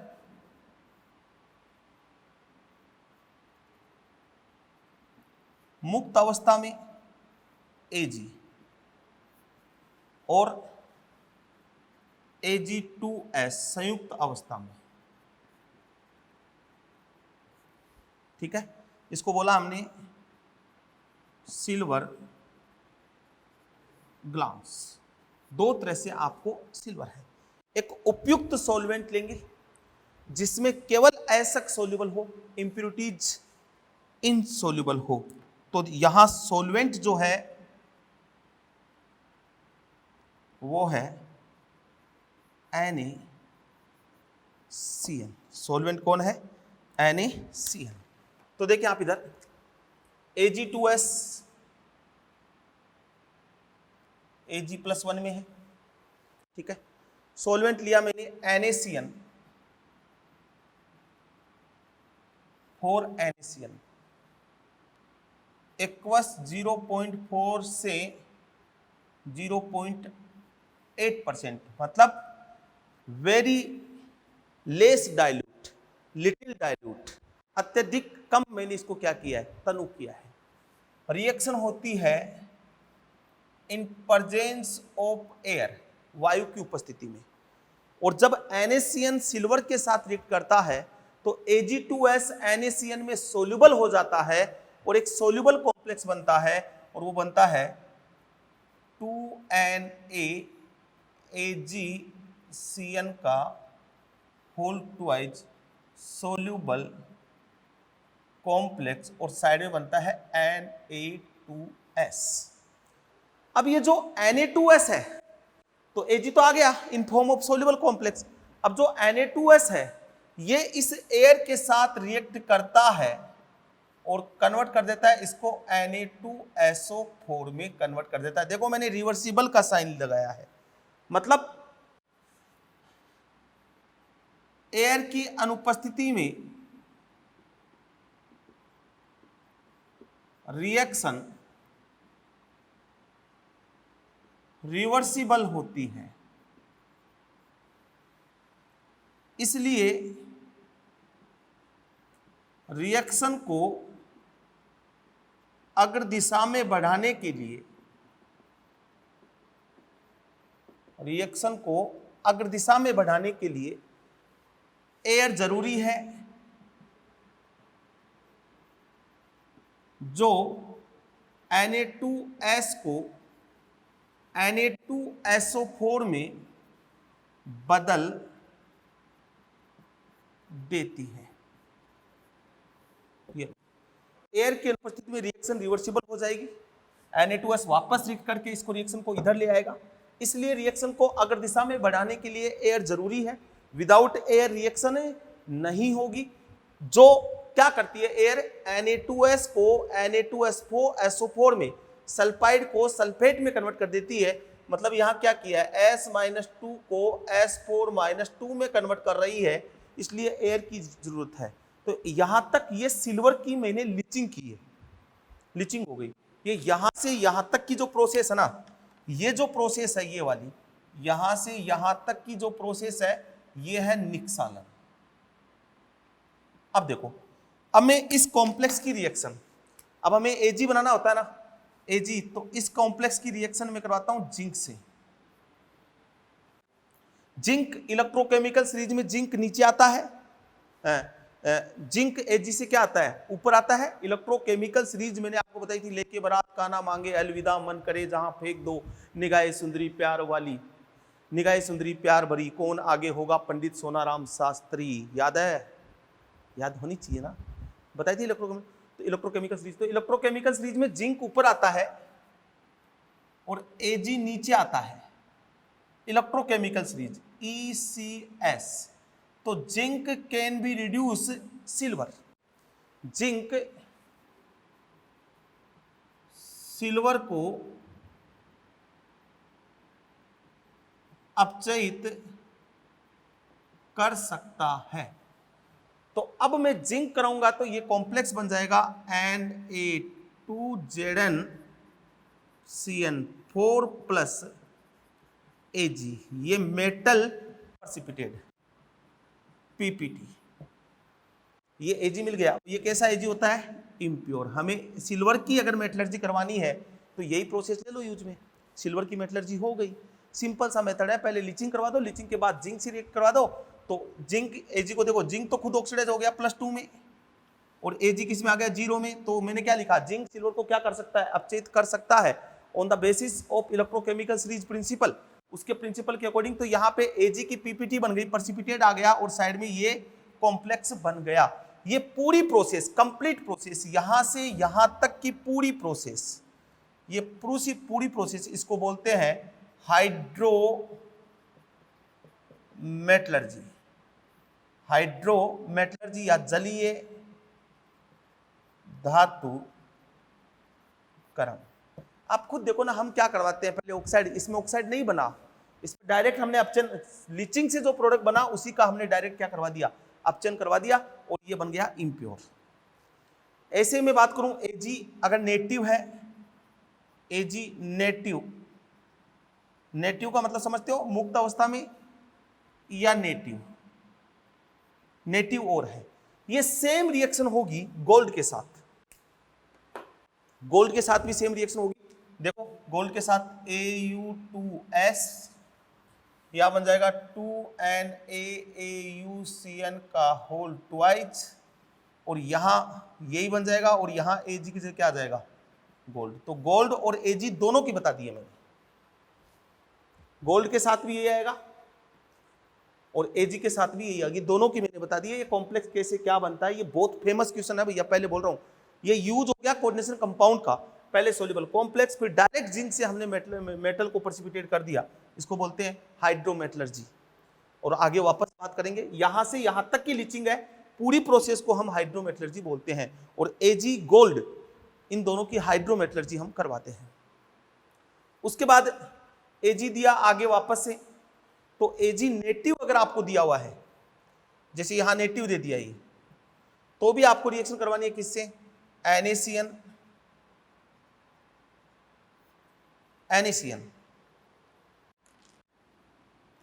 वही सोल्यूबल सॉल्वेंट NaCN, इसको किया आपने वेरी डाइल्यूट, अत्यधिक तनु, यहां 0.4 से 0.8% आपने डाइल्यूट किया, और ये रिएक्शन फिर होती है इन H2O वेरी डाइल्यूट और हाफ O2। तो इसमें तो एयर का क्या रोल है वो बता दिया। इसकी बात करेंगे तो यहां भी प्रोसेस जो प्रोडक्ट बनेगा ये रिवर्सिबल नहीं होगी, और यहां बनेगा Na2AgCN का होल ट्वाइस प्लस 2NaOH। तो इसमें इस O2 का क्या रोल है? रोल ऑफ ऑक्सीजन, ये पूछता है भैया इस रिएक्शन में ऑक्सीजन का क्या रोल है। ठीक है, ऑक्सीजन ऑक्सीडाइज्ड Ag इन Ag प्लस, ऑक्सीजन Ag को Ag प्लस में क्या कर देती है? ऑक्सीडाइज। यहां तो Ag प्लस में ऑलरेडी था, यहां एयर का रोल क्या है? Na2S को Na2SO4 में ले जाता है, जिससे रिएक्शन पीछे की तरफ नहीं है। यहां Ag जो जीरो में है उसको ऑक्सीडाइज कर रहा है ये O2, इसलिए O2 की प्रेजेंस में होगी ये रिएक्शन। तो ये O2 मतलब एयर, यहां एयर का अलग रोल है, वहां एयर का अलग रोल है। फिर वापस वही रिएक्शन होगी, वापस जिंक से करवा दो तो यहां से यहां तक की वही प्रोसेस, ये यहां से यहां तक की क्या हुई? लीचिंग। और फिर वही जिंक तो बन जाएगा Na2ZnCN4 और प्लस Ag की पीपीटी। ये और ये कंप्लीट प्रोसेस, ये भी कौन सी है? पूरी प्रोसेस कौन सी है? हाइड्रोमेटलर्जी। पूरी प्रोसेस का क्या नाम है? हाइड्रोमेटलर्जी। क्लियर? कोई डाउट नहीं होना चाहिए, समझ में आ जाना चाहिए कि क्या हुआ है क्या नहीं हुआ है। यहां आप ये भी देख लें, जिंक क्या है? अपचाय का विकर्मक,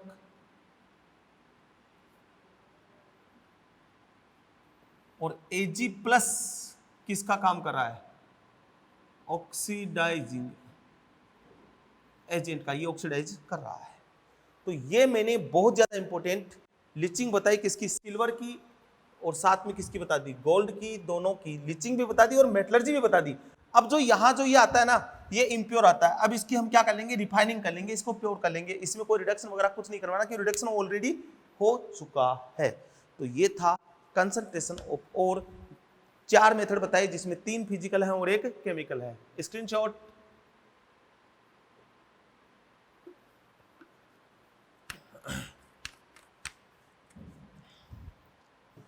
ठीक है, अब अगली स्टेप क्या थी? कंसंट्रेट एसक को ऑक्साइड में कन्वर्ट करना। अगली स्टेप यही थी, तो उसके बारे में बात करते हैं। मिटाऊं?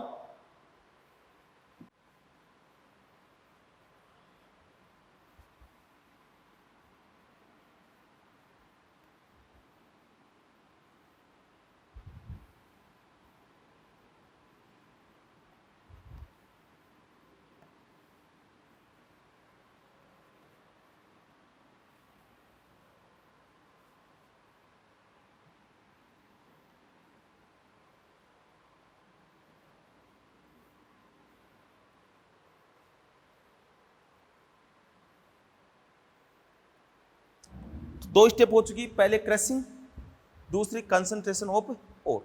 तीसरी स्टेप क्या थी? तीसरी स्टेप का पहला मेथड क्या था? Third step. और थर्ड स्टेप का फर्स्ट क्या था? बी क्या था? थर्ड स्टेप में फर्स्ट तो था सांद्रित एसक का ऑक्साइड में कन्वर्जन। सांद्रित एसक का धातु ऑक्साइड में परिवर्तन।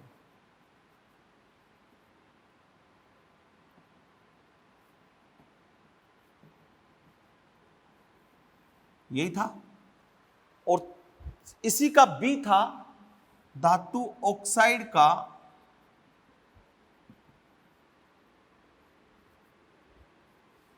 धातु में अपचयन।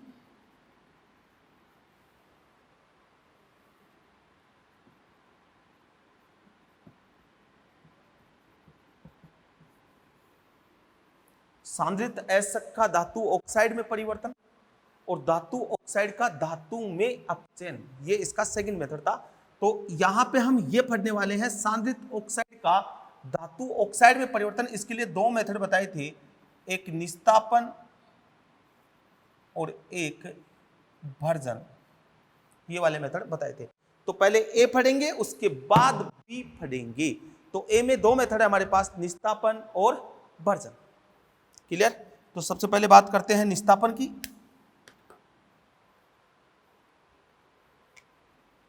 फर्स्ट है कैल्सिनेशन,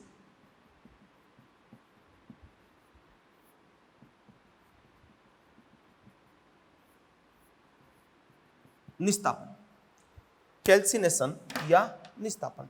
अब कैल्सिनेशन या निस्तापन में क्या होता है, हम सांद्रित अयस्क को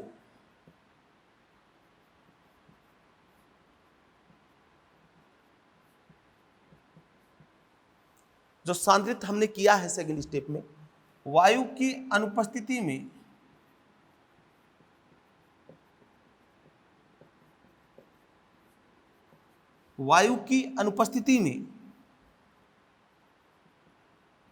धातु के गलनांक से कम तापमान पर परावर्तनी भट्टी में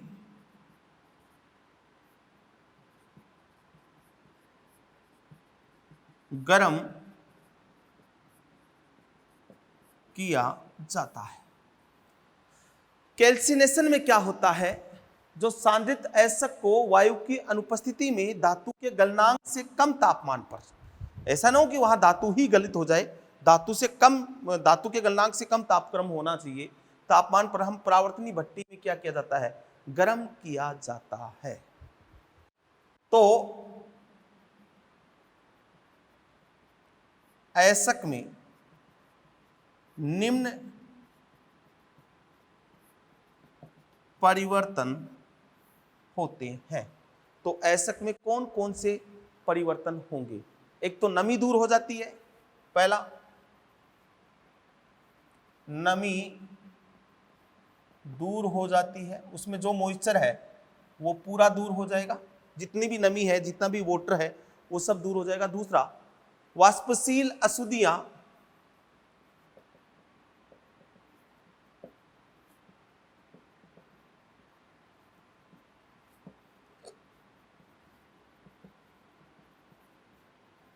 जब आप गर्म करोगे तो ऐसी इंप्योरिटीज है जो वोलेटाइल होती हो टेम्परेचर पे, तो वाष्पशील अशुद्धियां क्या हो जाएगी, दूर हो जाएगी। तीसरा, अयस्क छिद्रित हो जाता है।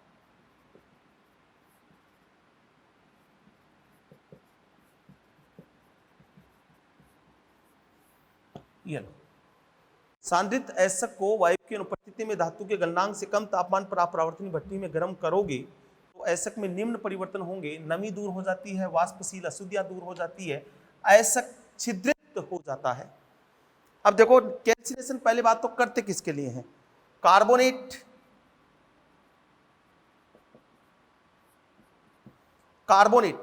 मतलब ऑक्सी सॉल्ट और कार्बोनेट, ऑक्साइड व हाइड्रोक्साइड और के लिए निस्तापन किया जाता है।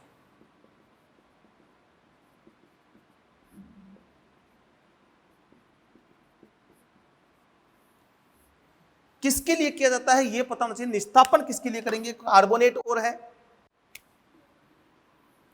ऑक्साइड और है और हाइड्रोक्साइड और है, उनके लिए हम क्या करते हैं, निस्तापन करते हैं। अब मैं इसका एग्जांपल लेके आपको समझा रहा हूं।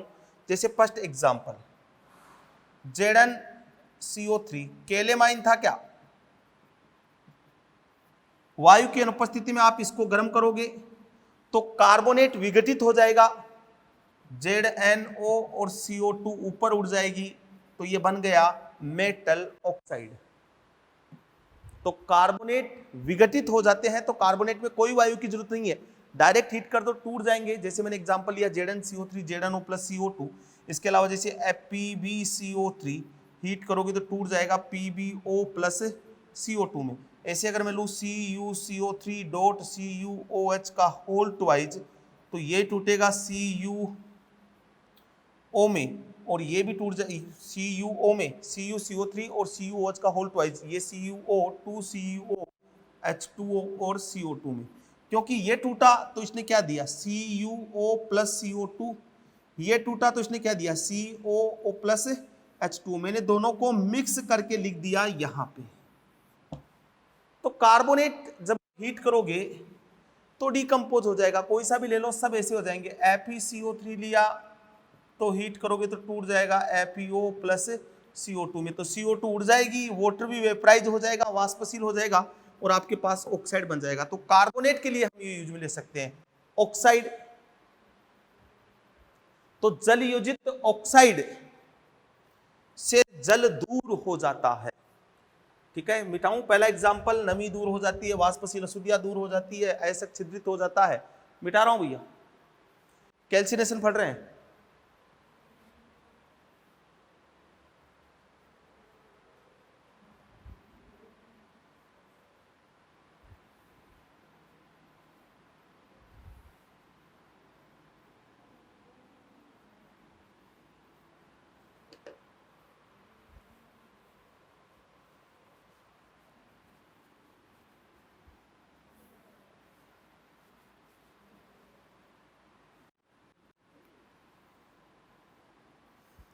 दूसरा एग्जांपल,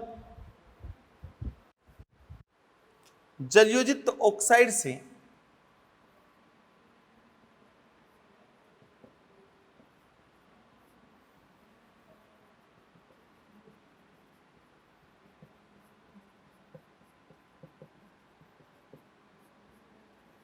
जल दूर हो जाता है, जैसे Al2O3 2H2O, बॉक्साइट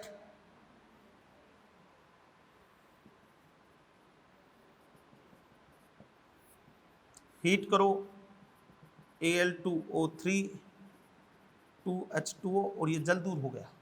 ऐसे ही Fe2O3 3H2O, लिमोनाइट हीट करो Fe2O3 plus 3H2O, direct heat किया है, ऑक्साइड बन रहे हैं ना, ये ऑक्साइड बन गया, ये ऑक्साइड बन गया, ऑक्साइड तो हमें बनाना है। थर्ड, हाइड्रोक्साइड ऑक्साइड में कन्वर्ट हो जाते हैं।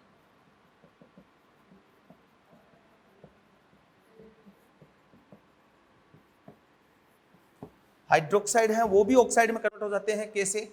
जैसे AlOH का होल थ्राइज, इसको हीट किया मैंने, पीछे बोला है क्या है ये, निस्तापन, और ये Al2O3 प्लस H2। तो किन के लिए करते हैं? कार्बोनेट के लिए, जलयोजित ऑक्साइडों के लिए और हाइड्रोक्साइडों के लिए निस्तापन करते हैं। दूसरा, भर्जन किसके लिए करते हैं? सेकंड मेथड कौन सा है? भर्जन। भर्जन के बारे में बात करते हैं, बताऊं?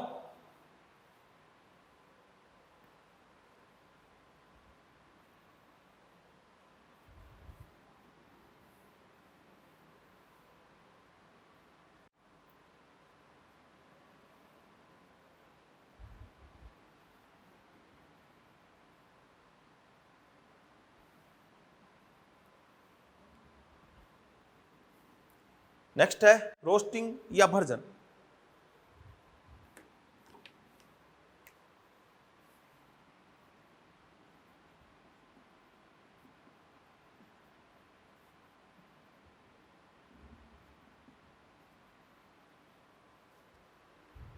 सल्फाइड एस्को के लिए रोस्टिंग प्रक्रिया अपनाई जाती है। किनके लिए? सल्फाइड एस्को के लिए। निस्तापन किनके लिए? कार्बोनेट, हाइड्रोक्साइड और जलयोजित ऑक्साइड के लिए। ओके, तो मैं बोलूं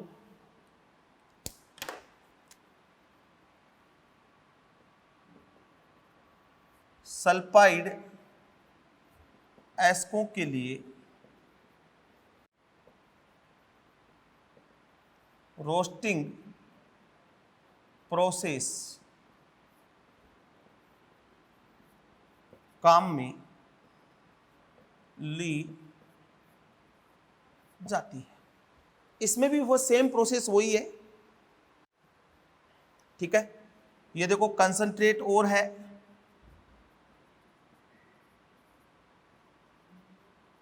कंसंट्रेटेड सल्फाइड और,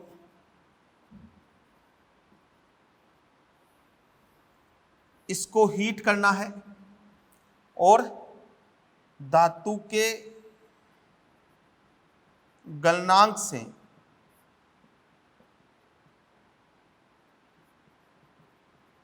कम तापमान पर, धातु के गलनांक से कम तापमान पर, ठीक है। तो यहां बनेगा metal oxide plus metal sulphate, और कौन सी भट्टी में, वही परावर्तनी भट्टी में। इस भट्टी का नाम है, इस भट्टी में करेंगे, सेम वही प्रोसेस है, बट यहां एयर की उपस्थिति में, यहां वायु की उपस्थिति में, जबकि वहां निस्तापन में हम वायु की उपस्थिति नहीं लेते हैं।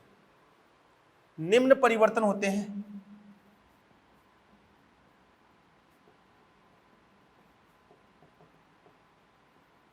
यहां कौन कौन से परिवर्तन होंगे, सेम वही परिवर्तन होंगे। नमी दूर हो जाती है,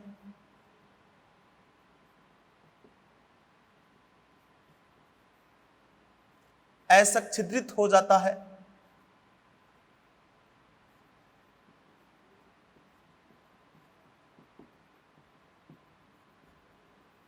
ऐसे क्या हो जाता है, छिद्रित हो जाता है। तीसरा, अधातु की अशुद्धियां वाष्पशील ऑक्साइड में बदल जाती है।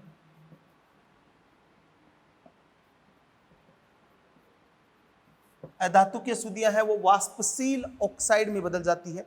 अधातु की अशुद्धियां वाष्पशील ऑक्साइड में, जैसे सल्फर है वो O2 के साथ रिएक्ट करेगी, क्योंकि एयर की प्रेजेंस में है तो SO2 में कन्वर्ट हो जाएगा। अगर सल्फर की अशुद्धि है, आर्सेनिक की अशुद्धि है, तो आर्सेनिक भी कन्वर्ट हो जाएगा AS2O3 में कन्वर्ट हो जाएगा, ये भी, और ये भी वाष्पशील होता है। फॉस्फोरस अगर है तो भी ये भी कन्वर्ट हो जाएगा P4O10 या फिर P2O5। वाष्पशील अशुद्धियों में ये वाष्पशील ऑक्साइड में क्या हो जाते हैं, बदल जाते हैं। अब एग्जाम्पल से बात करें, जैसे एग्जाम्पल, अब इसमें मैंने क्या लिखा, मेटल ऑक्साइड और मेटल सल्फेट बनता है। तो ये डिपेंड करता है कि कभी कभी सल्फाइड का अधिकांश भाग सल्फेट में बदल जाता है। देखो, कभी कभी सल्फाइड का अधिकांश भाग सल्फेट में बदल जाता है। इस लाइन का मीनिंग बताऊंगा, आप देखो, जैसे किसके लिए यूज में लेते हैं, सल्फाइड एस्को के लिए यूज में लेते हैं। तो सल्फाइड एस्क लो कोई सा भी, मान लो ZnS लिया, जिंक सल्फाइड से पहले राइट जिंक ब्लेंड, और ये 3/2O2 गर्म किया एयर की प्रेजेंस में, किसमें कन्वर्ट हुआ, ZnO प्लस SO2, ये बन गया मेटल ऑक्साइड। अब मैं लेता हूं, मान लो Cu2S, तो वही 3/2O2 हीट किया, किसमें कन्वर्ट हो गया, Cu2OSO2 में। मतलब सल्फाइड ऑक्साइड में कन्वर्ट हो रहा है, सल्फाइड ऑक्साइड में कन्वर्ट हो रहा है, ये सल्फाइड है। सल्फाइड को हमने क्या किया, तो कभी मैंने बोला कभी कभी सल्फाइड का अधिकांश भाग सल्फेट में भी बदल जाता है, ठीक है। तो जैसे मैं लूं PbS, तो 3/2O2, तो बनेगा PbO प्लस SO2। बट हो सकता है कि एक्सेस में O2 चली जाए और 2O2 और बन जाए PbSO4। तो ये मैंने बोला ना, सल्फाइड का कभी कभी सल्फाइड का अधिकांश भाग किस में आ गया, सल्फेट में भी आ सकता है। अगर एयर एक्सेस में चली गई तो हो सकता है सल्फाइड, कभी कभी सल्फाइड का अधिकांश भाग सल्फेट में बदल जाता है, तथा कुछ भाग ऑक्साइड में बदल जाता है। तो जैसे पीबीएस का कुछ भाग पीबीओ में भी गया और कुछ भाग सल्फेट में भी गया। तो जब आप रोस्टिंग करवाओगे सल्फाइड ओर की, तो जैसे मान लो पीबी की आपने सल्फाइड ओर की करवाया, तो इसमें मैंने बोला मेटल ऑक्साइड भी बनेगा, ये मेटल ऑक्साइड भी बना और मेटल सल्फेट भी बनेगा, साइड में SO2 आएगी जो उड़ जाएगी। इसका नाम है रोस्टिंग प्रोसेस। तो मैंने दो प्रोसेस बताई, कैल्सिनेशन और रोस्टिंग। ये हमारी थर्ड स्टेप का पहला मेथड था जिससे हमें कंसंट्रेट मेटल को, मतलब सांद्रित अयस्क को हमें धातु ऑक्साइड में कन्वर्ट करना था। और थर्ड स्टेप का ही बी पॉइंट था धातु ऑक्साइड का धातु में अपचयन करना था। उसका बी पॉइंट क्या था? धातु ऑक्साइड का धातु में क्या करना है? अपचयन करना है। तो वो कैसे करेंगे उसकी बात भी हम आगे करेंगे। मतलब आगे वाला जो नेक्स्ट लेक्चर में हमारे पास आएगा वो यही प्रोसेस आएगा कि धातु ऑक्साइड को धातु में अपचयन।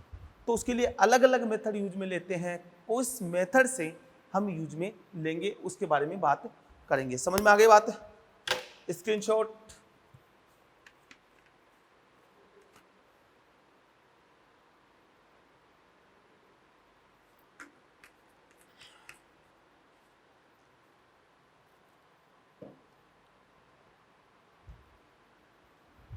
बोलो मिटाऊं?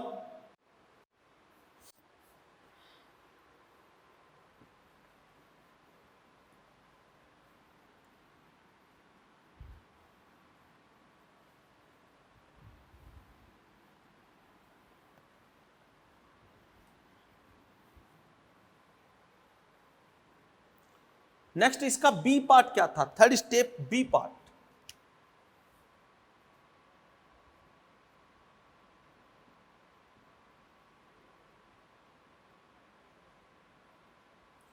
वो था धातु ऑक्साइड का धातु में अपचयन।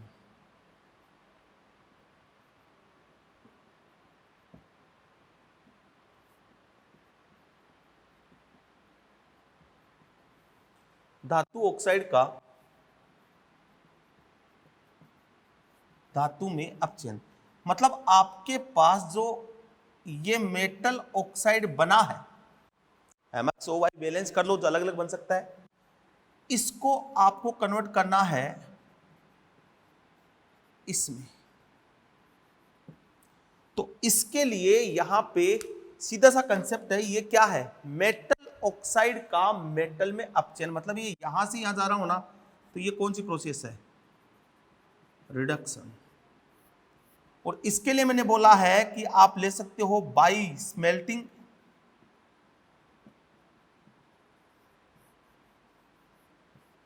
स्मेल्टिंग से कर सकते हैं, बाई हीटिंग, इसको हीट करके तोड़ सकते हैं, हीटिंग से कर सकते हैं, या फिर हम ये कर सकते हैं by electrolytic reduction.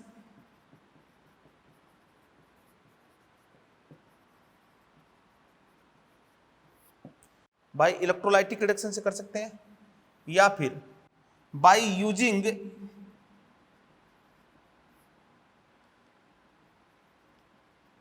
Reducing agent, या फिर हम रिड्यूसिंग एजेंट से रिडक्शन कर सकते हैं।